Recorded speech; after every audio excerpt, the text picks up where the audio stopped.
All right, welcome back to Cultish, ladies and gentlemen. My name is Jeremiah Roberts, one of the co-hosts here. I'm very excited for this episode. Andrew, how are you doing, man? It's good to always have you back. I feel like we've been off a couple of weeks. It's good to talk to you again virtually. I know. I'm always very happy to see you, Jerry. It's beautiful out here in Utah. Wildflowers are blooming. Allergies are in full season, but I couldn't be more thankful to be alive, man. Happy to be here. Awesome. Andrew, so tell me, what do you know about Ukraine? What do I know about Ukraine? Yeah, what's your thoughts on Ukraine? Whose side are you on? Honestly, I honestly have no idea. I don't really have a formulated opinion, so that's why I'm happy that we're going to be talking about this today, because I'm not a very trusting person of news outlets or media, or of our government in general. So, absolutely, yeah, I know. I feel the same way too. I feel like the only time I know when our government's not telling the truth is when they're flapping their gums. But yeah, I'm very excited for this episode. I mean, a lot of you might be asking, what on earth is Cultish doing talking about Ukraine? I mean, we cover, stuff that's cultish. Well, you're going to find out as we kind of unravel this. So we've got two guests with us today. We actually have first Jacoby from Ukraine. You're actually in Ukraine right now. So it's currently 2:06 p.m. right now. What time is it over there? 12:06. 12:06. Midnight. Yeah. So you're burning the midnight oil to be on the podcast. Gotcha. Yes, I'm here. Okay, so what part of Ukraine are you in right now? Currently, I'm in Ivano-Frankivsk. Okay. Which is more west, more close, like not even an hour drive from the Carpathian Mountains. Okay. Which stretch down through Romania and then over into Hungary. So there's like a mountain range really close to me. Okay. And previously, I lived in Odessa on the Black Sea for over 11 years. So. Awesome, man. I appreciate that. And also, we've got Paul with us, who's actually coming in from, you said Ohio, but you're... Oklahoma. Oklahoma. I got the O part right. So remind me again, so you are a native of Ukrainian, or you immigrated over there? What's your background? Immigrated to Ukraine, married into Ukraine, just like Jacoby did, right? Okay. So I moved there in 2011, got my status through marriage in 2012. Then we started a ministry in 2016 that we've been working with. So. Gotcha. So just a couple of things I'm just very curious about. So what's the size of the country? Like, I live in Arizona, so I'm visualizing like Arizona, Texas, California. Like, what's the actual size? Think if it was a state, what would it be closest to?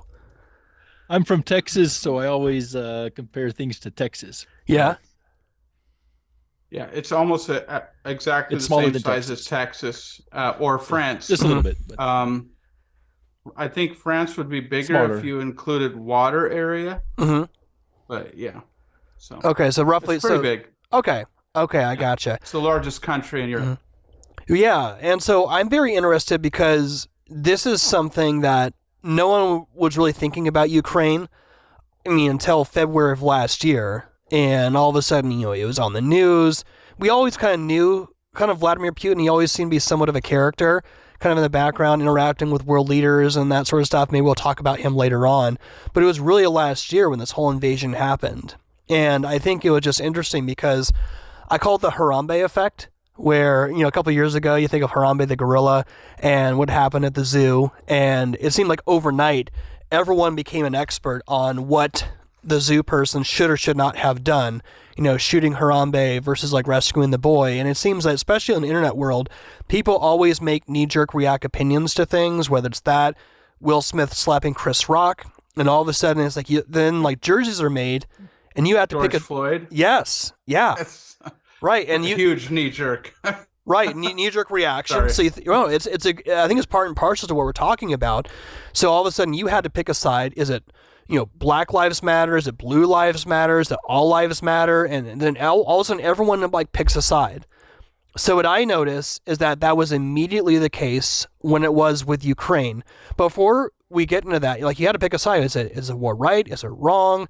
Is it some sort of, wag the dog, fraudulent operation? But I don't know. I want to hear from you. So you were living in Ukraine at the time when Putin invaded it, though, last year, right? I was. Are you asking me? Yeah. Yes, I I was in Odessa, and we left. It was the next day. We had a friend that was trying to get on a train to leave the country. A lot of people were panicking, and we had made a decision that we were going to stay here and try to help people. But when they started bombing things, it was just chaotic. I don't know how to describe it. It was I was praying for wisdom, not sure what to do, and I decided that we had actually I lived in Ukraine for 10 years without a vehicle, but through crypto investments that had done really well previously, I bought like a 10-year-old SUV. Yeah. And for the sake of if we needed to evacuate. And so we had bags packed already, just in case. And a friend was trying to leave the country, and the Moldova border from Odessa is only like an hour and a half drive. So we decided, okay, we have these two friends that are trying to leave the country. Let's get in the car and get out of here. And so, but the line at the border took us something like 32 hours to get through, because there was just so many cars trying to leave. Yeah, I can only imagine. So we went to Moldova, and long story short, we were in Moldova for 6 weeks before we decided to re-enter Ukraine. But we went back to our house or flat in Odessa and got our belongings out of there, and we moved to Ivano-Frankivsk, further west, like further away from the red line. So where they're fighting. And Paul, so what's your vantage point? You were in Ohio at the time as well too, when this took place, or where were you last year in February when this took place? So I was in Kiev when the war began, but in 2022 when it escalated, we were out of town. We actually came to America for 6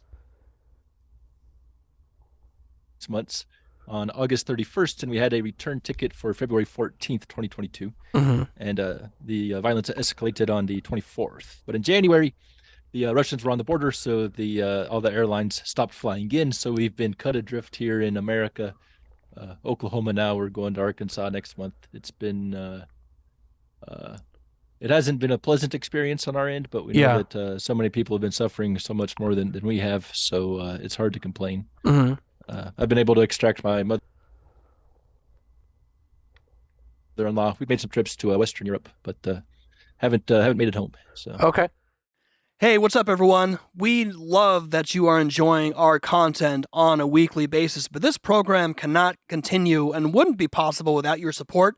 So if you want to go to thecultishtshow.com, there is a donate tab.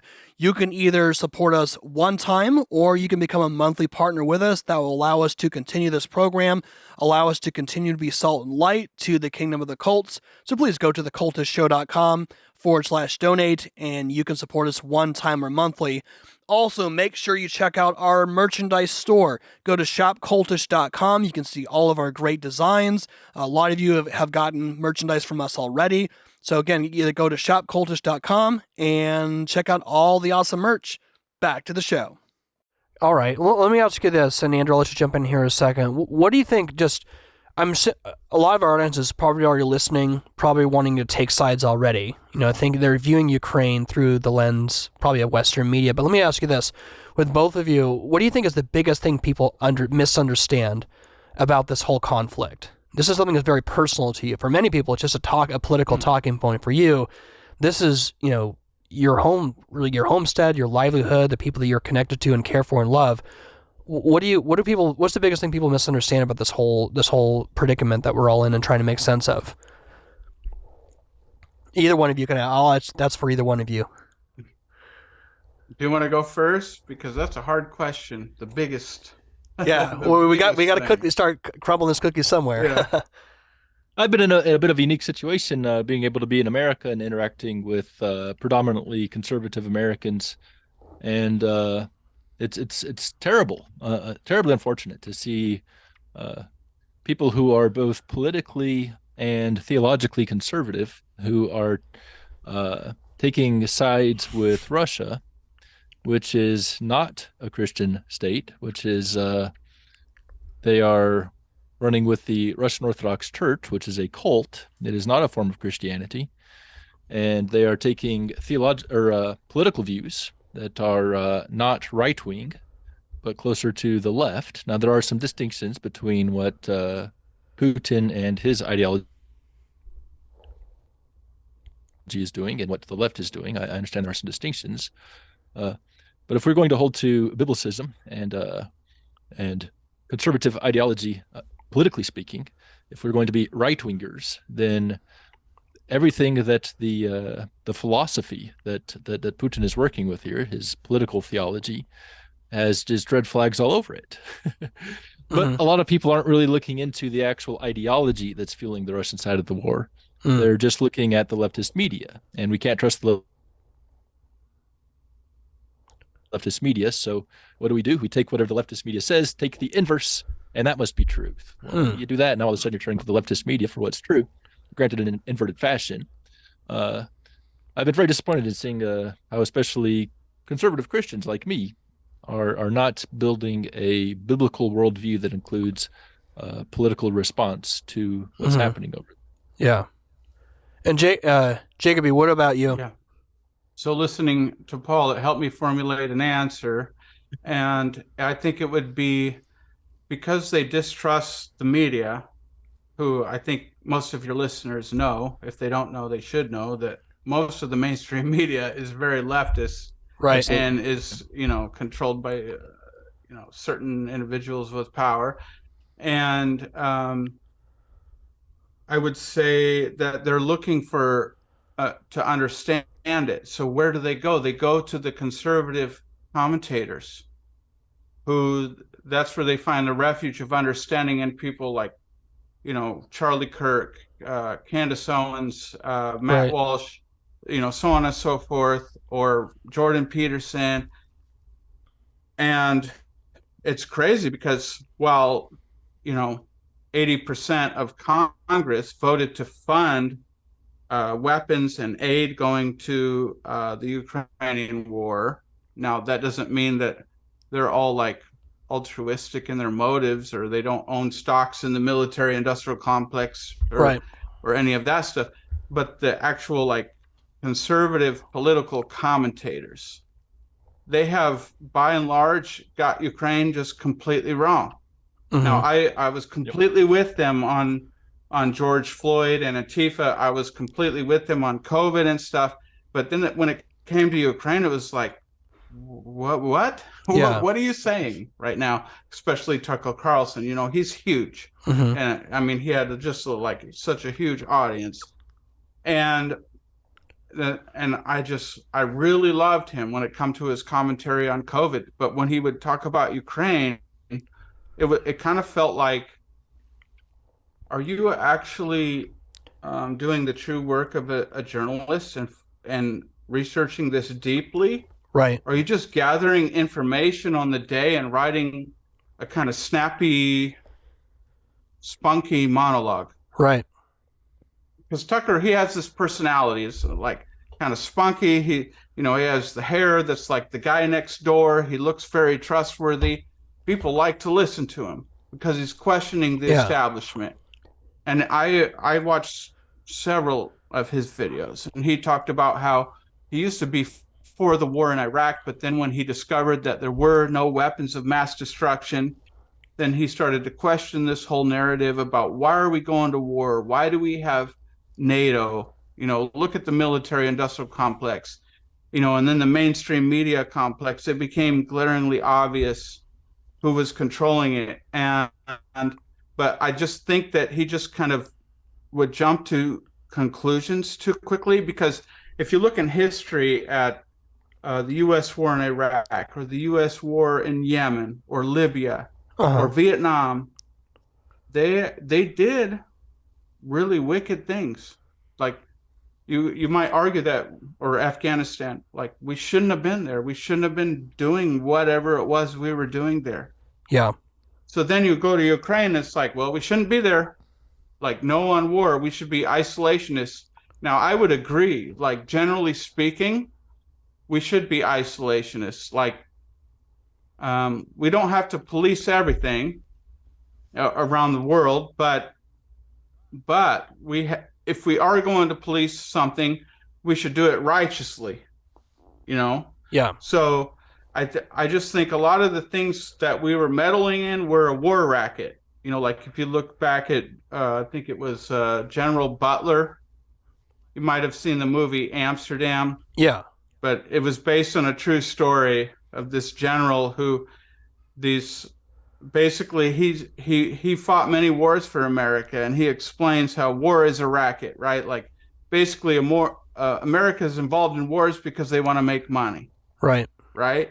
So, and I personally think they're doing the same thing in Ukraine, but at the same time, that's where it gets complicated, because is it right for America to help Ukraine? I personally think it is. Okay. So, like, I'm anti George Soros and the things he does.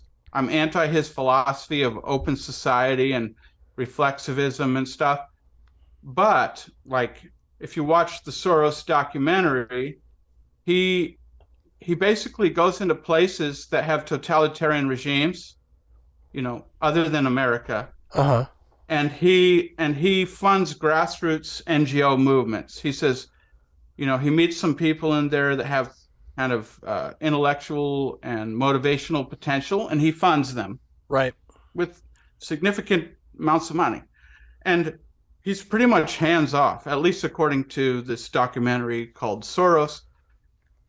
He funds them and just watches what happens. He kind of gives them the benefit of the doubt. So he did this in Ukraine since 1989, I think it was, and pushing back against kind of communist totalitarianism or oligarchical autocracy, kleptocracy, whatever you want to call it. And so I would argue that he actually does good things, but if you follow his philosophy through on the long run, out term, it ends up doing damage to the society. So it's just so complicated. Like, I don't even know if Zelensky understands what's going on, because he wasn't a politician, he wasn't a philosopher, he wasn't a diplomat, he was an actor. He's only the second president who has never been an oligarch. There was Yushchenko, who was poisoned and almost died, you know, and then Zelensky. He's only the second president of Ukraine since the fall of the Soviet Union to not be an oligarch. And so he's stepping into this kind of cold turkey. Yeah, he has kind of talents as just a person with wit. And if I give him the benefit of the doubt, I think he genuinely loves Ukraine. I think he genuinely loves his family. But he is, I guess the question comes to what I think many American conservatives suspect is he in cahoots with the World Economic Forum? Is he in cahoots with all these other leftists? And I can't say yes or no, but I can say before he stepped into office, he was just a comedian. And so I watched many documentaries with people interviewing him. And it seems to me that he really does love Ukraine. He just loves the people here, and he loves his family. And he's just fighting for his country. And these are the people in power, and he has no choice. He's desperate for help. So he's just, for the people who are, you know, reigning over everything. He's basically pleading for their help. So interesting, Paul. What comes to mind? Anything off of what Jacoby just said? What comes to mind off of? Is there anything you'd like to expand on that? Just any thoughts that you have, given your vantage point as well too? Oh goodness. On the topic of Zelensky, I think that this is an important point. I'm not a big Zelensky worshiper by any means. Right. In fact, I was very critical of him early on in his presidency. I'm a Zionist. I'm very pro-Israel. And if you're not, then that's a different topic. But I'm He pro sort of blew Israel off. too, but I'm not a Zionist. Oh, okay. You don't have to be a Zionist to be pro-Israel, right? I But believe in still, if Romans you 11. Yeah. if you Yeah. if you hold to if you're pro-Israel and you see the way that he sort of blew off Netanyahu earlier in his presidency, that sort of put a bad taste in my mouth. But as Jacoby said, he didn't come up as a politician. He's not an oligarch. He's a comedian. Right. Uh, he's ethnically Jewish, by the way. 60% of the country voted for him. So this whole business about Ukraine being Nazis, I ain't hearing it, right? Hmm. America hasn't had a 60% vote for a single president for a while, probably since Reagan, right, who was an actor, right? So there's a lot of overlap between acting and comedians and presidency. There's a ability to present yourself on stage and everything. Something that a lot of people are concerned about and would be the corruption in Ukraine. I don't think I know a single Ukrainian I don't even think there's a Ukrainian that exists who would say that Ukraine is not corrupt. Of course it's corrupt. It's coming out of the former Soviet Union, which is an evil empire that went woke a little over 100 years ago and tried to inflict Marxism on the world. Every post-Soviet country is very corrupt. Ukraine is not unique in that it's corrupt. Ukraine is unique in that it fights corruption. We had the Maidan Revolution in 2013 to get rid of Yanukovych because he was a corrupt puppet of Putin. A lot of people died in Ukraine fighting against corruption. Okay, so if you like corruption, then Ukraine's the bad guy for you. You should be pulling for Russia, right? But if you like fighting corruption, then Ukraine is the good guy. Yeah. Zelensky himself, he did not come up as one of these politicians who was corrupt in a corrupt system and had to race to the top through the dirty maneuvers that politicians do to get to the top. No, he was outside of the political system. He was a comedian. He gained his popularity and his influence outside of the system, and then ran for office and was voted in by the populace of Ukraine. So if you like democracy, then you should be a pro-Zelensky guy, not a pro-Putin guy. No, I appreciate you sharing that. Andrew, so in Utah, Utah is a very left-leaning, especially the more you go to downtown Utah. Have you seen Ukraine flags in Utah, Andrew? Oh yeah, they're everywhere, man. Absolutely. What's the immediate assumption when you see a Ukraine flag? What's the immediate assumption? What immediately comes to mind when you see those? It's usually accompanied by a LGBTQ plus alphabet soup flag.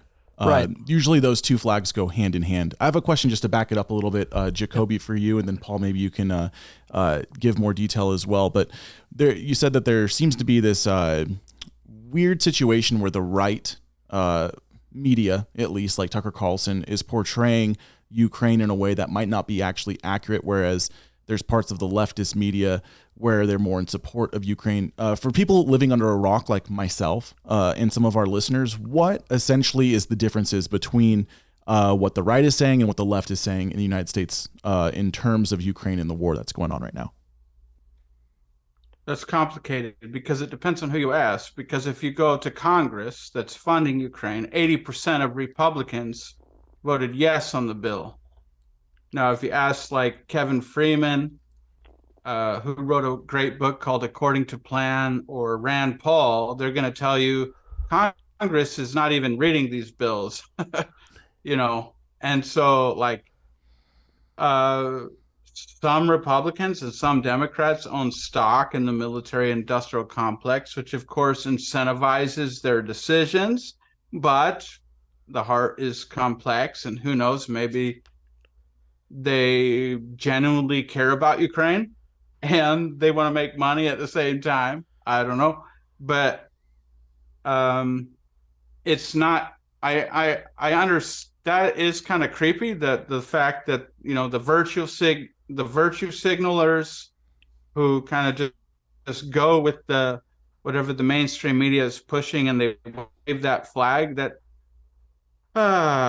that's disheartening, because I was, as a missionary for a decade, was trying to get people to care about Ukraine, to go to Ukraine on short-term mission trips, and just to even, I was like, making phone calls or flying to the US and visiting churches just to invite people to come here to go on a short-term missions trips, just in hopes that they might fall in love with the people here and want to serve the country. So when I see this kind of fanaticism about Ukraine, me personally, I actually feel a little bit of frustration, because I'm like, I was trying to get people interested in Ukraine, for a decade, and now everyone loves Ukraine. Overnight, it's famous because, thanks to the leftist mainstream media or whatever. Yeah. So I guess the bottom line question is, like, what is really right in God's eyes? Like, like Thomas Sowell, he talks about cosmic justice versus social justice, like differentiating between these different types of justice. And I always ask, well, what is God's justice in this situation? Like, people, a lot of conservatives, especially not even necessarily libertarians, but conservatives, they're pushing more for this isolationist viewpoint. Right. I like a lot of libertarian ideas, but I don't agree with isolationism, because if you're the main power in the world, you should not, first of all, you shouldn't sabotage it, like I think the Democrats are doing. And second of all, you have a responsibility to your neighbor. And a lot of people think, who are you to impose your ideas on the rest of the world?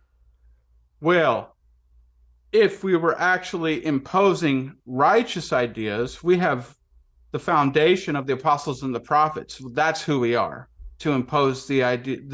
We're basically imposing reality on the rest of the world. Yeah.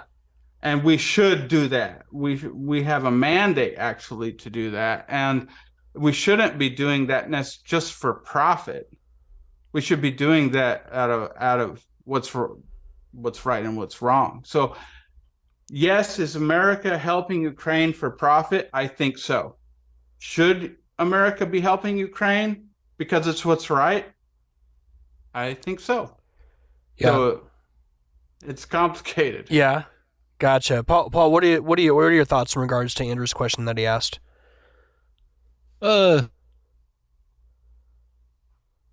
Regarding the media, right? Yes. There is a gross misconception that the left is pro-Ukraine. And this virtue signaling is only virtue signaling. Waving a Ukrainian flag does not necessarily mean that you support Ukraine or the Ukrainian people or that you're opposed to Putin. It means it is cool to have a Ukrainian flag right now, and you want to look cool, right? Not all the time. There are some genuine people that are genuinely supporting Ukraine.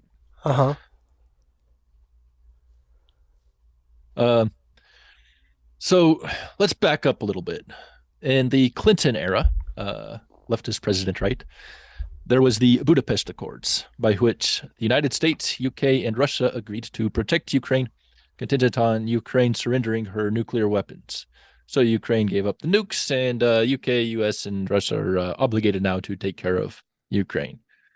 Fast forward to the Maidan Revolution in 2013, then in 2014, oust the president, Yanukovych, the puppet of Putin, and Russia invades Ukraine. So Russia's out. I remember the day rather clearly, actually. I was working in downtown Kiev at the time, and there were a lot of security folk downtown. I thought, well, this is interesting. Went for a mosey, and during my lunch break, and I saw, who should I see but Vice President Biden wandering around in a dazed and confused state, as he does. And then I looked it up online to see what was going on and everything. This was 2014? It was 2014, yeah. Oh, wow. I saw him twice out there, actually. There was an occasion shortly after that when a lot of world leaders came out. But anyhow, I'm like, well, that's interesting, seeing the vice president in downtown Kiev. I'm going to look this up, figure out what's happening. Yeah. And I looked it up, and sure enough, it was the day that he came and declared that he would not be honoring the Budapest Accords. on the grounds that Ukraine is too corrupt. And then it was a few weeks later that the whole thing with Hunter Biden and the energy company and everything took place, right? Interesting. So that was Vice President, Comrade Biden. So the war starts during Vice President Biden's presidency. Then during the Trump administration, around this time, I'm living in Lviv, and it's interesting. You could see American soldiers in Lviv frequently because they were stationed in Western Ukraine. We had American boots on the ground. Now, they weren't over there on the front lines. They were in the back training up Ukrainian soldiers. Okay, during the Trump administration. And then during the Biden administration, and so we're back to 2021 now, a few things happened. One thing, a lot of media sources don't talk about this, but when the spring of 2021, do you remember this, Jacoby? There was an occasion or two where Russian troops started amassing on the border with Ukraine, sort of testing out the new American president, see what he would do. Well, Right. Biden sent a boat, Navy down to the Black Sea, and the troops dispersed. This is the way that it always happens with Putin, by the way. He's like a playground bully. Go back to the invasion of Georgia back in 2008. Putin attacks Georgia, then President Bush sends a boat down to the Black Sea, and then the troops go away, right? So on and so forth. Same thing happened in the spring of 2021. Well, what's different between the spring of 21 and the winter of 2021 when the Russian troops started amassing again? Anything significant happened in the military history? Yes. The absolute disaster of the fallout in Afghanistan. When America pulled out of Afghanistan under President Biden's direction, and it was an absolute dumpster fire, right? Well, Putin noticed this and started amassing troops again on the border. And this time, he loves to test. He loves to test things. He loves to test. And as long as you stand up, history has proven when you stand up to Putin, at least when America stands up to Putin, he backs down every time. But this time in the winter, after Biden's failure and embarrassment in Afghanistan, Biden did not flex. Instead, he withdrew American troops from Ukraine.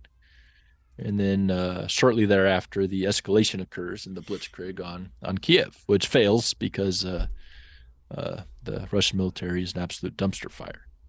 So this notion that I would argue that there was you're taking away from the glory of God. Come on, bro. There was actually, I'm serious. There was.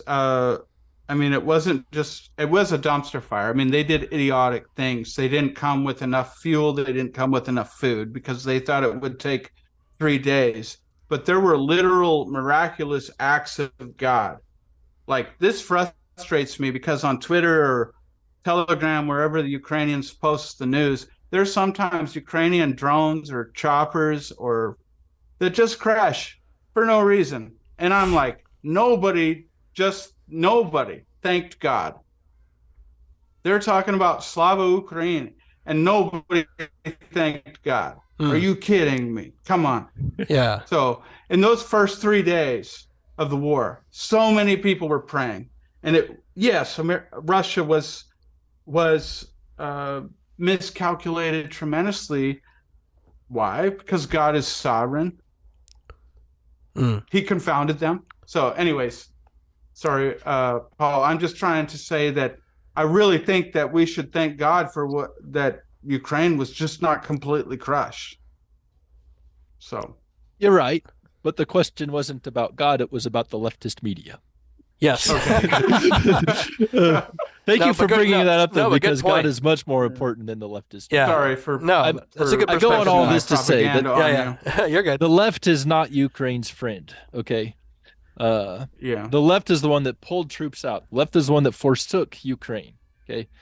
The left is indeed giving Ukraine money, but the war could end tomorrow if only America would send troops into like Lviv, Western Ukraine, right? If America would just flex Boom, that would be it, according to history with Putin. And I think that is the case now. And there are other analysts that would agree. So if you the left is the bad guy, as it always is. I'm not pretending like they're the good guys, but if you want to oppose the left, the way to oppose the left is not by saying we should do less, because the left is already doing less. Mm-hmm. The way to oppose the left would be to say do more. So whenever the people who consider themselves right wingers say we need to decrease what we're giving to Ukraine, they're not doing an anti-Biden thing. They're doing an extreme Biden thing. They're forsaking Ukraine even more than Biden is. So then the argument says, well, America first. We spent a lot of money in Ukraine, and we don't want to spend a lot of money. And as an American first fiscal conservative, I agree. We want to take care of America first, and we don't want to spend a lot of money. But let's take a look at what we just done with the money. For 10% of the defense budget for the course of a year, we have crippled America's number 2 enemy, absolutely crushed them. That's not a bad deal. Mm-hmm. Okay? A better deal would be to send troops who are already on the payroll up to the border, flex a little bit, and have the Russians back down. That would be a better deal. What's happening now is not a terrible deal. But to enable our number 2 enemy, Russia, I'm speaking as an American first guy, Mm-hmm. Russia is our enemy. Anyone who does not understand that Russia is the enemy is out of touch with Russian politics. But to enable our big enemy to conquer more land and to work toward the neo-Eurasian utopia that they're working for. Yeah. Neo-Eurasianism is the political philosophy behind Russia. Mm-hmm. That would be completely contrary to right-wing, American first, fiscal conservative ideology. Right. No, that's good. And just one thing I want to read real quickly. Let me take my glasses off here. This is a quote just in regards to media from Francis Schaeffer, and it has to do with media manipulation. This is from How Then Shall We Live, one of my favorite books by him. And Francis Schaeffer says, for a long time in philosophy and in popularity in some of the mass media, people have been taught that truth as an objective truth does not exist. All morals and laws are seen as relative. Thus, people gradually accept the idea of manipulation and a bit more gradually open themselves to accept the practice of varying forms of manipulation. And then he goes on to say, one must not forget that every television minute has been edited. The viewer does not see the event. He sees an edited form of the event. It is not the event which is seen, but an edited symbol or an edited image of the event. An aura, an illusion of objectivity and truth is built up, which could not be totally the case even if people shooting the film were completely neutral. The physical limitations of the camera dictate the only one aspect of the total situation is given. If the camera were aimed 10 feet to the left or 10 feet to the right, an entirely different objective story might come across. And that's so Yes. You see what he's trying to, and I think there's almost a state of irony given he said the camera pointing to the left or to the right. So I think there's a literal analysis and also like an actual analysis too, given the situation in Ukraine. So this war, from my perspective, is very unique because it's the first major scale event, one that's you see on social media. So you have that. So everyone is very different now that everyone has a camera which they can depict their opinion, to depict their vantage point. So you have that. But again, it's very similar to the Black Lives Matter, the George Floyd, wear a mask, don't wear a mask, you have to pick a team. Like I'm struggling with the fact that I think there's truth on both sides being told, but I'm being pushed to take on a jersey, like one way or the other, depending on whether you want to be pro-Ukrainian or like Ukrainian war, or taking a different vantage point, thinking that somehow this is the whole wag the dog, sort of situation. Like what are your guys' thoughts on that? Well, Mark Twain said that if you don't read the newspaper, you'll be uninformed. But if you read the newspaper, you'll be misinformed. And this was back, I think, in the day of penny papers, for people paid 1 penny, for a paper.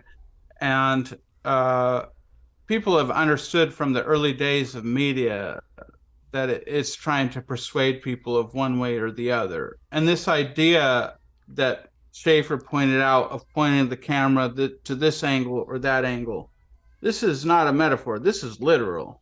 Like, you can literally change the story by what you choose to show, right, in the clip. And that's only one technique. There's so many techniques. Like the CIA, if you go back to what's his name, Edward Bernays Casey, I think, and there's like the nephew of Sigmund Freud studied propaganda, and I mean, this was decades ago. These people have been developing the sophistication of media persuasion and psyops for decades. Yeah. And just recently, a guy named Jacob Siegel released an article on Tablet Mag that explains how, in the past, after 9/11, they started, previously they would always use these kind of demonization tactics, these demonization media tactics against foreign enemies. But after 9/11, this grew, right? So, and then eventually they turned it around on the American people. And that's where you get actually this term disinformation. So Jacob Siegel, he says, I don't even like to use this term. I just say, like, normal American people, they're either right or they're wrong. Because the term itself, disinformation, is a spy word, right? So like now it's like everyone's using this word like every day, like, oh, this is disinformation or misinformation. But in the past, this was a spy word, so the point is that they have used media, they've turned it inward against the American people to present a certain narrative, to give a certain perspective of all things. And a lot of conservatives have caught on to this, right? Especially with what happened with like George Floyd and COVID. And so they're like, we don't trust any of this. But the thing is, that doesn't mean that you just automatically trust Tucker Carlson or Jordan Peterson or Candace Owen. You still have to listen to what they say through a filter. You have to educate yourself on what is actually, happening in Ukraine and the geopolitics of it. And that takes a little bit of work and effort and thinking. You have to care about it. So, I mean, I understand not everybody has time to become an expert on these things, but you still, that doesn't, if you don't hear something conclusive, then don't form an opinion about it. It's like, I think it was Murray Rothbard.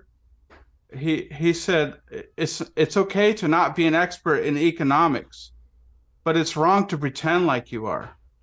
So don't pretend like you're an expert on Ukraine unless you put the time in, to try to understand it. Yeah, I think that's fair. No, I appreciate it. What's in your shirt, by the way? I love. First of all, your shirt has sunflowers on it, which is my wife's favorite type of flower. But I see you've got the blue and the yellow colors, but what is that? So I actually commissioned this shirt. Like when that's awesome. Invasion, the first month of the invasion, I hired an artist to draw this, and we did a youth camp last summer in the mountains, and I gave it away to all of the helpers. Okay. At the camp. So this says "Molitsa za Ukraine." It's pray for Ukraine, and then on the bottom it's John Knox quote: "Resistance to tyranny is obedience to God." Right. And I put that in there because Ukrainians, of course, are like, "Hoorah! Resist Putin. He's tyrannical." But I got my little hidden message, and I'm basically saying, if Ukraine gets tyrannical, you need to resist them too.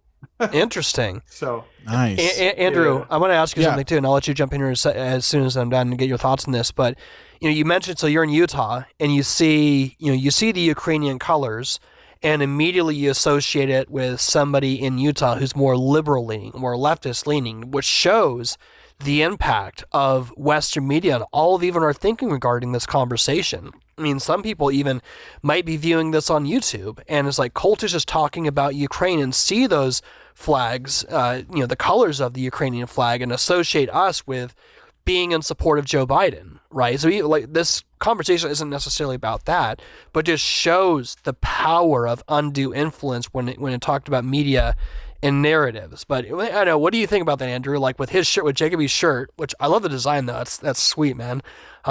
In contrast to the flags. I'll send you one of these. Oh, sweet. Thanks, man. Yeah. Yeah, Andrew, what comes to mind? You see like the difference in media manipulation, like in contrast to what he's saying? Yeah, what I like about what Jacoby's saying is that he has an actual absolute standard that's been given to us by God. So not only is it pray for Ukraine, but it's also if Ukraine gets corrupt, resist. If it gets tyrannical, resist Ukraine as well. So there's a level-headed approach within that aspect that people who reject the God of the Bible don't have that level-headed approach, and they'll usually, like you quoted all the time, G.K. Chesterton, Jerry, I listen to you. An open mouth eventually bites down on something, and there's so much virtue signaling, so much food that is being absorbed by these people in the United States of America. So, I mean, it's just an honest observation. I don't know anyone, one of our listeners, say you live in a highly populated area, and if you see a Ukraine flag, tell me if there's other flags in their front yard as well. I'm curious. Comment, let us know. But I would say most of the time, at least out here, it's accompanied by an LGBTQ plus flag. Going back to the media question, you're out there in Ukraine right now, Jacoby. What is there like a left and a right out there? Are there people in Ukraine that are supportive of what's going on in Russia, or is this like 99.97% of Ukrainians are just against what's the Russian invasion? What is it like out there, and what do they think of the United States? Wow. Okay.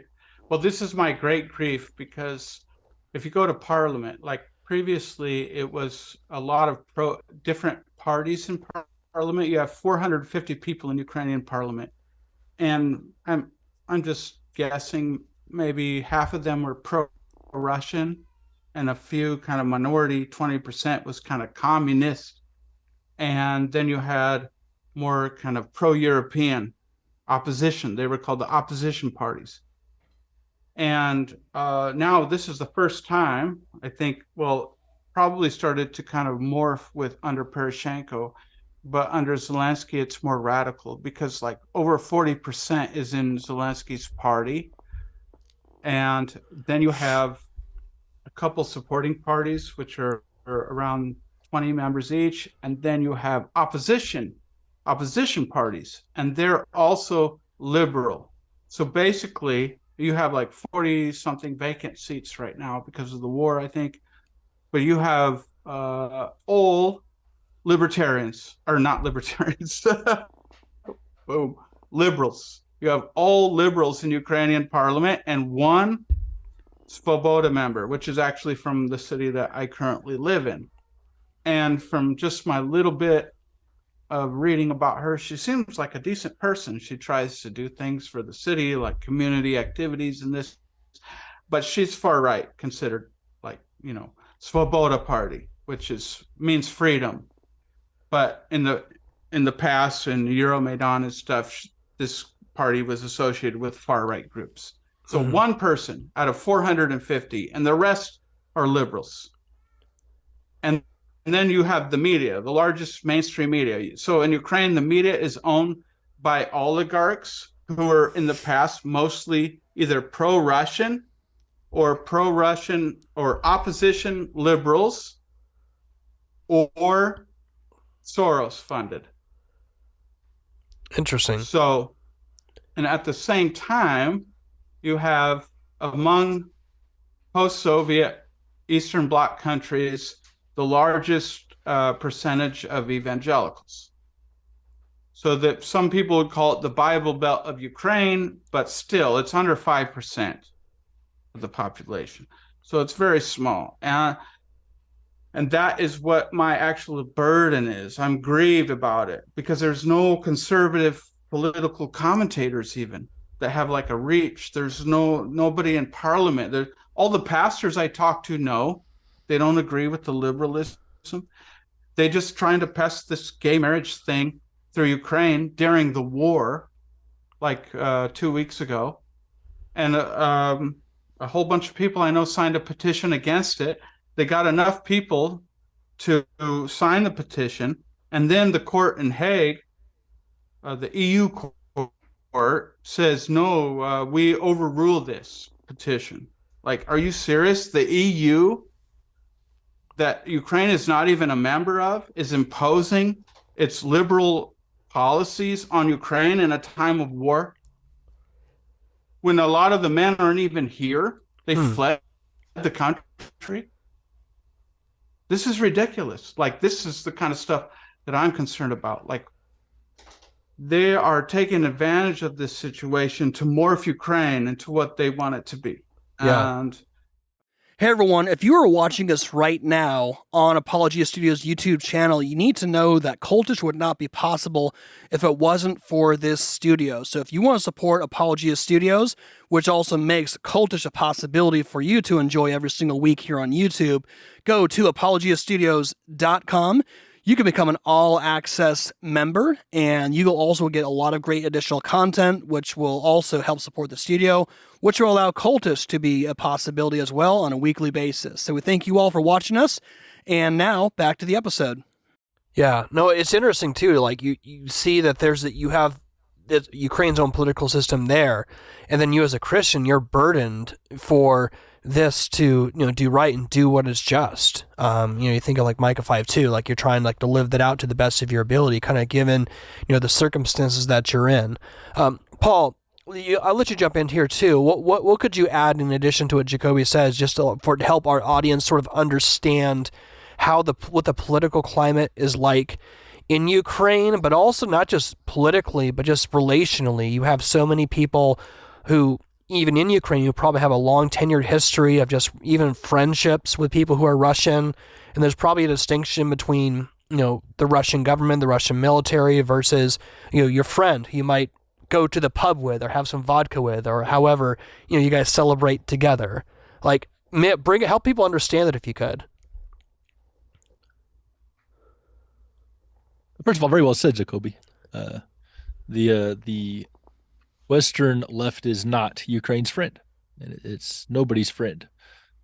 Everything that the left touches increases in suffering, and if they can have a greater influence in Ukraine, it's going to have a worse influence on Ukraine every single time. They already tried that, by the way, right? That's what the Soviet Union was all about, trying to get that Marxist ideology out by force, because that's the only way you can make it work. I've been intentional in trying to follow a disproportionate amount of Russian propaganda during all of this. So I'm hearing the bad guys more than I'm hearing the people that are like me. We have a tendency to build echo chambers around ourselves, and I'm trying to fight that. And the Russian propaganda is just lie upon lie upon lie. we talk about the camera pointing left or right, but an honest journalist, regardless of his interpretation of things, will try to portray the actual interpretation that he holds to. Whereas the propaganda machine will try to convince you of something that it doesn't necessarily believe is true, right? And there have been instances of this time and time again. So whenever I look at the situation, I try not to just think about people groups, but rather ideology. And so frequently, the left and the Russian ideology are sharing common roots that are both rooted in Frankfurt School kind of thought, critical theory. If you're familiar with critical race theory, that would be a development of the critical theory that came out of the Frankfurt School. But so did National Socialism. The Nazi Party is actually the result of the Frankfurt School, just like critical race theory is. Now, they went in slightly different directions. I say slightly because they're both very much obsessed with environmentalism. This is very well documented. I don't know why we're throwing around the term Nazi. to mean someone who disagrees with me. No, Right. Nazi ideology is a very well thought out, systematic worldview. And it's the worldview that failed in the 40s, so it collapsed. And so the philosophers had to do something afterwards. So they went in a couple of different directions, and the similarities are striking. So whenever we look at the Russian, you don't necessarily see this on the mainstream Russian media if you don't know what to look for. But if you look at the actual philosophers who are having influence out there, they're very much basing their way of thinking on several factors. But National Socialist thought is something that you cannot reduce from the Russian political worldview and still have a functional system. Mm-hmm. We're talking guys like Carl Schmitt, Martin Heidegger, and Heidegger is still a really big deal in leftist thought as well, right? Yeah. There's a difference, of course. The left is more globalist. They want to dissolve borders, whereas Russia wants to expand borders, not to have one government, or so they say, but to have maybe about a dozen poles around the world. When you really boil it down, they're both anti-nation. And if we hold to a biblical worldview, this could be my conservative interpretation of Genesis shining through. Yeah. But I think that God has specifically instituted national distinctions as a divine institution from the Tower of Babel. And this is something that we, humanity, should be trying to preserve, is national distinctions. Mm-hmm. Both sides are trying to defeat that. And I really hope that Ukraine doesn't go into the globalist side, as the leftists clearly trying to pull them into. All that is a roundabout way of getting to the question, how do we deal with individuals and relationships? That's where I try to take the conversation to. I try to take the conversation to worldview and what exactly is driving their political thought. Is their political thought going to be more globalist, leftist? Is it going to be more multipolar Russian? If so, what does the Bible say about it? Frequently, to ask that question, first you got to ask, what does the person actually think about the Bible? But assuming we're talking with Christians, let's talk about national distinctions. What does God say about nations? And I think if we look at what God says about nations and what your media source is saying about nations, they're likely to be at odds. Mm-hmm. No, that's really good. And what about, people will say, you're talking about like Russian misinformation. I think here in the West, that's almost a pejorative, because you think, we're viewing it through the lens. People who are conservative probably view that through the, the Russia gate, where they saying that like Trump was colluding with Russia.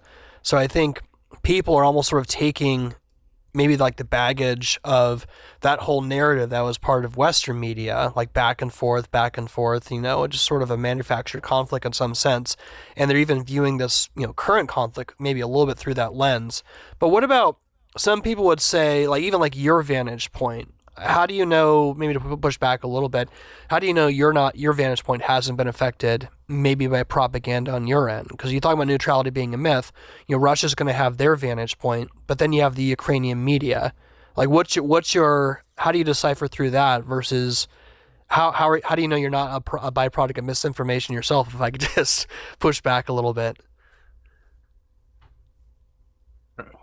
That was to Paul, but I guess you guys could both go at that. Paul first. I taught last, so when it comes to misinformation, the points where we are susceptible, all humanity, anyone who listens to the news, the stuff that would be easy to trick me on is going to be individual events. Okay,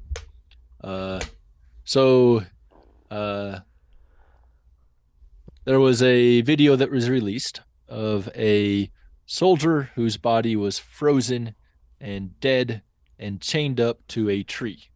Mm-hmm. So I saw this video from multiple sources. I got it from Russian sources saying, look, the Ukrainians are having to chain their own people down to trees to prevent them from running away.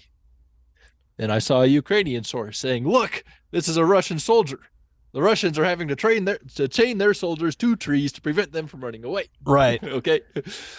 So what exactly happened with that particular individual, right? And how do we determine? I would say that we probably shouldn't build our political worldview, our choosing of the good guy and bad guy, off of who has the most cases of this tank blown up, or this guy being chained to a tree, or this case of someone being beat up in a prison, right? There are going to be instances of bravery and cowardice on both sides. Instead of looking at examples of individual cases of things that are happening in war, which is always ugly, by the way, I try to step back and look at the primary sources of the worldview and the political ideology that's pushing the thing through, right? So in the case of Russia, I would turn to actual Russian philosophers like Alexander Dugin to see what his political ideology is. I would turn to Putin's actual speeches whenever he's describing why they are at war and what their goals are. I would turn to the Russian Orthodox Church's Patriarch Kirill,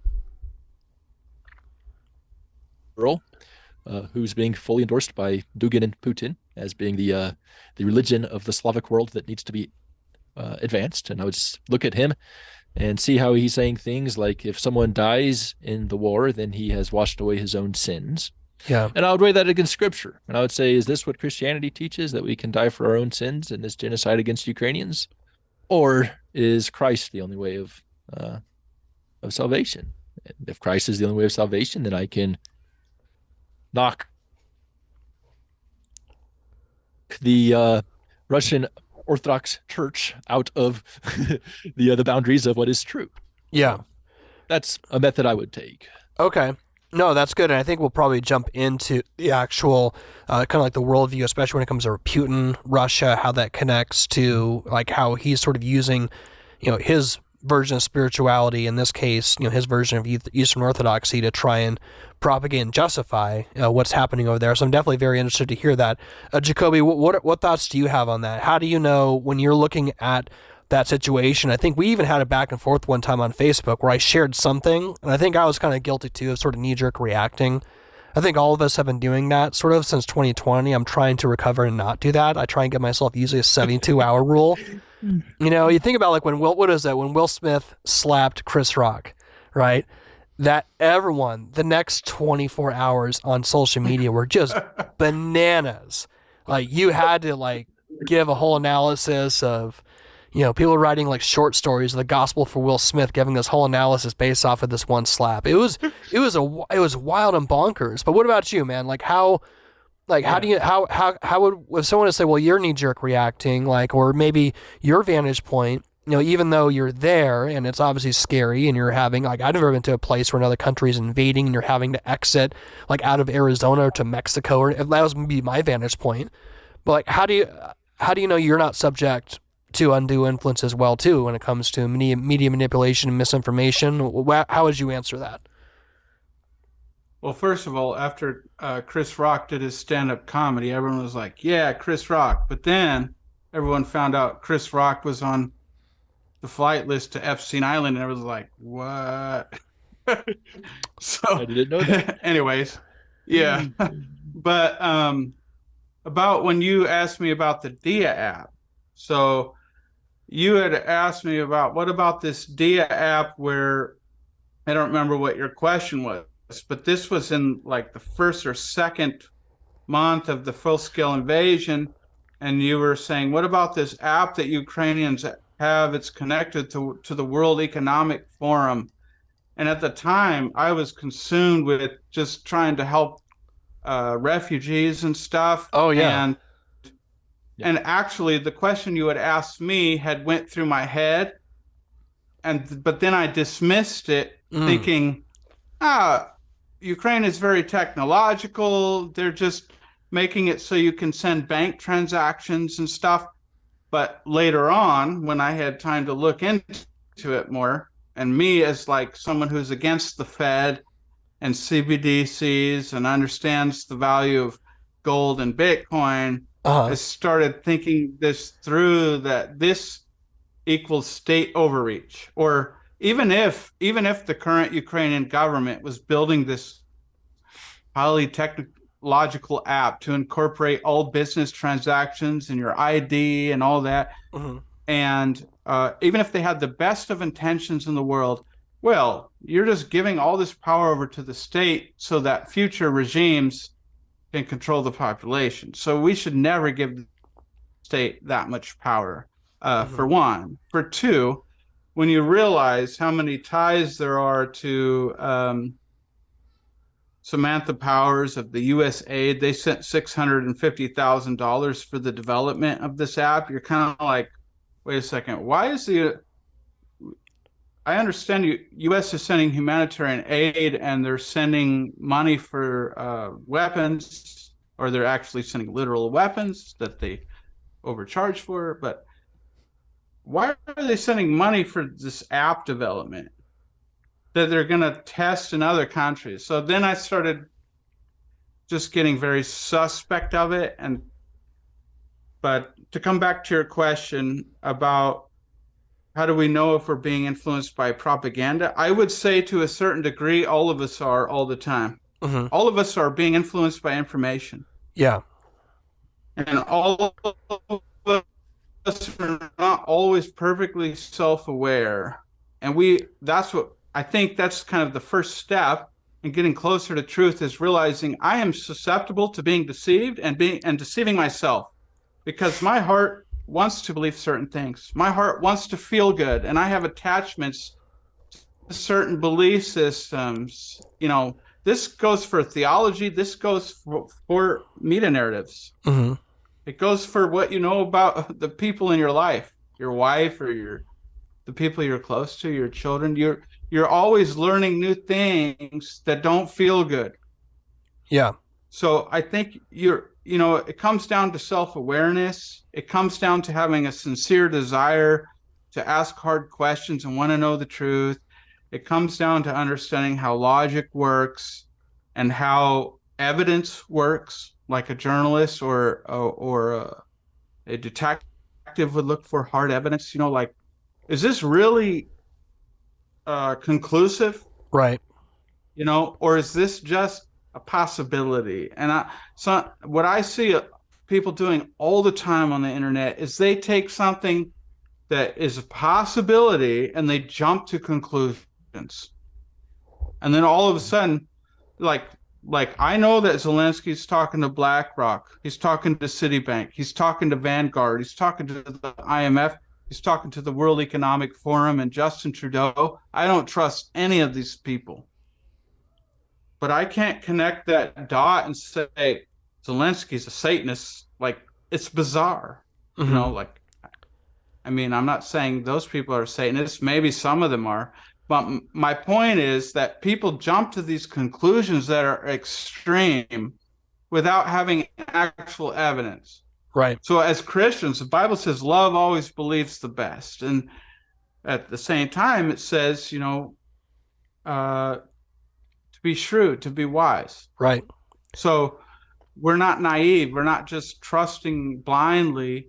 So it's kind of like, I'm going to give Zelensky the benefit of the doubt, but I'm sleeping with one eye open, and I'm watching not what you say, but what you do. Right. No, that's good, man. Go ahead, Paul.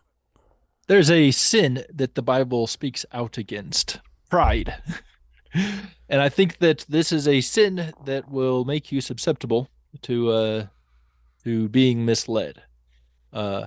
Because if you're proud, then you are struggling with something that might cause you to connect dots that might not necessarily need to be connected. And this is something that Russian propaganda will do sometimes. So the past week, we had a thing come out. There was a video of a Mexican cartel member, and he was carrying an AT-4, which is an anti-tank weapon, big tube, one shot. They're really cool whenever they go off. I'm an old veteran, so explosions, right? So the one of the Russian propaganda sources that I follow, a mainstream one, from Russia. This particular channel was an English-speaking one, and it said that a couple of things. It said a video has been released of a Mexican cartel member carrying a Javelin missile. Javelin missiles, or the United States has been sending a lot of Javelin missiles to Ukraine. They quoted all the numbers, which I don't doubt the numbers. They spent this much money spending javelins over. No reason to question that. It clearly is a video. I have no reason to doubt that that's a Mexican cartel member. They did note that there's a dispute as to whether this is a Javelin or an AT-4. And if you know what the difference is, you can tell very easily that it's an AT-4. Right. And they put that out there, right? So what they are the dots they want you to connect are that, America is spending all of our tax money on javelins to send to Ukraine. Ukraine is corrupt. Another point they put in there. Ukraine has struggled with corruption. Therefore, corrupt Ukrainians are taking our javelins or AT-4s. That's the fight they want you to have, arguing about whether it's a javelin or an AT-4. Either way, they're sending this thing to Mexican cartels, which they're using against us, apparently. That's the jump that they want you to make, right? And the Javelin AT-4 thing is kind of a red herring. And if you're pride, if you think, I know it all, I can see through, global politics, then you're susceptible to that. However, it's also true that Colombia is a very corrupt country, as is Venezuela. Right. It's also true that these are Spanish-speaking countries. It's true that's the cartel stuff through these countries already. It's true that the Mexican cartel doesn't typically speak Ukrainian. So we can ask the question then, what's more likely? Is it coming from Ukraine or is it coming from South America? Yeah. Now all of a sudden the Russian propaganda starts to fall apart, right? So often we have this thing, right? Where they're trying to make us connect dots that shouldn't be connected. And if we aren't renewing our minds, we can sin our ways into being stupid and falling for that stuff. Right. Yeah, because then all of a sudden you'll have Trump who will be like, "Oh, well, if I had built a wall, I would have stopped those missiles. None of the missiles can come over because of the wall. I would have stopped those missiles in 24 hours." Yeah. Andrew, do you have You do the accent better than I do. Oh yeah, it's something I've been working on a little bit. I'll stop all the missiles. Just build some Patriot missiles silos alongside the wall. We'll stop all the missiles south of the border. Anyways, I think Trump did a lot of good, by the way. I actually voted for him in the re-election, and I'm not he's no angel. He's made all sorts of errors. 2020, I think he absolutely betrayed the country by handing it over to Fauci. Do you think it would have made any difference? He was way better than Hillary. Way better than Hillary. Well, I totally voted for him the second time around. I didn't vote for him the first time. He earned my vote. Certain people there in the offices, I think, I'm just guessing, but like Jared Kushner, his son-in-law, and others, I just don't think he knew who they were associated with. So that could be. Oh yeah. Well, yeah. I mean, let me ask you this, Andrew. Do you have any thoughts, real quick, Andrew? But we're kind of getting towards the end of part one here. About what if? Yeah. Any thoughts with regards to either one, anything so far, or what are your thoughts?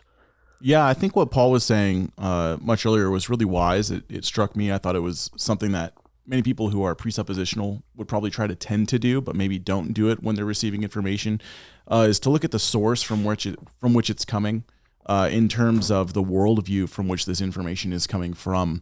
And again, I just want to echo Proverbs 26:12 says, "Do you see a person wise in their own eyes? There's more hope for a fool than for them." And Isaiah 5:21 also echoes, "Woe to those who are wise in their own eyes and shrewd in their own sight." Like the Bible warns about it all the time. But one way, which I really like that you guys were talking about, to analyze what is propaganda or misinformation that we're receiving is, well, what is the source from which this information is coming from? And also not living in an echo chamber to see whether or not you're holding on to some types of information that is misinformation in general. But one question I have before we end is, like, in this world that we live in, it's like the United States is a corrupt government. You know what I mean? Like Ukraine has a corrupt government. Russia has a corrupt government. Like Psalm 2, the people of the world set themselves up against the Lord and his anointed, but the Lord will crush them. We know that like a potsherd. So how do we trust any of it? You know what I mean? Like, what are we supposed to believe? How are we supposed to weigh through that muck and mire? Because I'm thinking even for our listeners, maybe they might be listening just like me and go like, well, then how am I supposed to rightly be able to discern in this world that I'm living in if there's not one basic worldview from these countries in the world that are founded and rooted upon the Word of God? I know we would say the founding of our country, yes, but where we're living at now in the United States of America is not the same as the way it was founded. So how can we navigate that? Paul, you first. Okay. That's a good question, and it's a difficult question. One of my my Bible life hacks is that a thing for looking at political aspects of worldview is I like to look at divine institutions that God has put out for the good of humanity, believer and unbeliever alike. And I want a political system that protects these divine institutions. What are the divine institutions? Well, if we go through Genesis 1 through 11, which I take Genesis 1 through 11 literally, and even if you don't, I think you can probably come to similar conclusions that we should protect these ideas. So when we look at the Garden of Eden, this is the ideal state, if you will. Before sin, God creates everything. He calls it good. So this is what God says is good. We have man who is put in the garden to work the garden, and he has the tree of life and the tree of knowledge of good and evil. He's told not to eat from the tree of knowledge of good and evil, and the day that he does it, he will die. So we see man being held accountable for his own individual actions, and we see man working and being productive. So from this, we can derive the concept of a divine institution, if you will, of responsible labor. Then God creates woman, Eve, gives her to the man, and that is the first marriage. Then it says that woman should leave her parents, leave to her husband, and the two shall be one flesh. So we get the concept of marriage from the pre-fall state. So marriage is also a divine institution. Well, what do you get when you combine marriage and responsible labor? Marriage including the be fruitful and multiply. Well, you get family. So family is a divine institution. These are the three institutions that we have prior to sin entering the world. Responsible labor, marriage, and family. These are the three institutions that the left is the most obsessed with conquering. Mm-hmm. They want to take apart responsible labor through the economic theories of Marxism, trying to distribute wealth equitably. No. That's trying to remove the responsible part away from labor. They want to redefine marriage to be not just one man and one woman. They want to redefine family. After the fall, we get to the pre-flood state, which is increasingly wicked because everyone's following what is right in their own eyes, right? After they ate from the tree of knowledge of good and evil, they had conscience. So we can call that sort of a dispensation of conscience. That goes badly, which is interesting because a lot of people trying to tell you to die. Hey, just do what's right for you. I'll do what's right for me. So God has to destroy the whole world because of that. And after Noah gets off the ark, what do we get but the Noahic covenant, where God institutes civil government, saying that if a man sheds another man's blood, then his blood should be spilled, thus putting man at a position of holding other men accountable. This is where we can get the concept of civil government, of men ruling over each other. Mm-hmm. So civil government is a divine institution. Then we go a little bit further and we get into the Tower of Babel incident, where God disperses the nations by confusing their languages. So we get national distinctions. And these divine institutions are spoken about throughout the rest of the Bible. Well, you get national distinctions as well as civil governments. That's where we get the idea of countries with functioning governments for the purpose of restricting evil to the best that they can. We still have other elements at play. So whenever I want to evaluate a political worldview, if I want to look at a presidential candidate, if I want to look at someone who's running for this office or that, if someone's offering a political ideology, that's what I look for. Are they protecting responsible labor, family, and marriage, or are they attacking those? And do they want to maintain national distinctions with functioning governments within, or are they trying to dissolve borders on the one hand, globalism, or are they trying to extend their borders like Russia is? So long as you can keep those groups of divine institutions straight, you'll have plenty to talk about, and you'll have appropriate values for having political conversations. And there's more we could talk about. Abortion, for example, that's evil beyond imagination. But, that's kind of what I look forward to. In other words, just by this standard, we got to judge all things by the word of God, God's law. Bingo. Right. Exactly. Yeah. So that's the ultimate lens then from your perspective. Even with in spite with all the fog of war, all the different media manipulation, at the end of the day, its question is by what standard?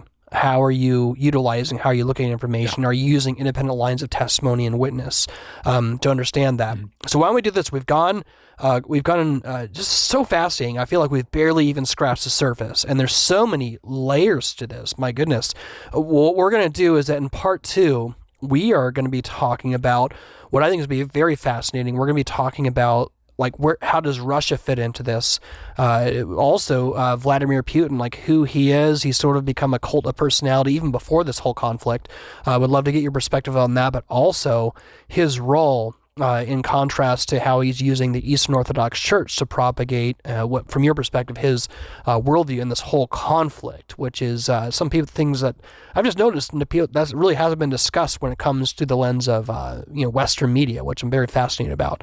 So all that being said, we're going to go wrap up in this first part of it. And so if you enjoyed this, definitely let us know what you thought. Comment on our social media. We know a lot of you were very interested in listening to this episode.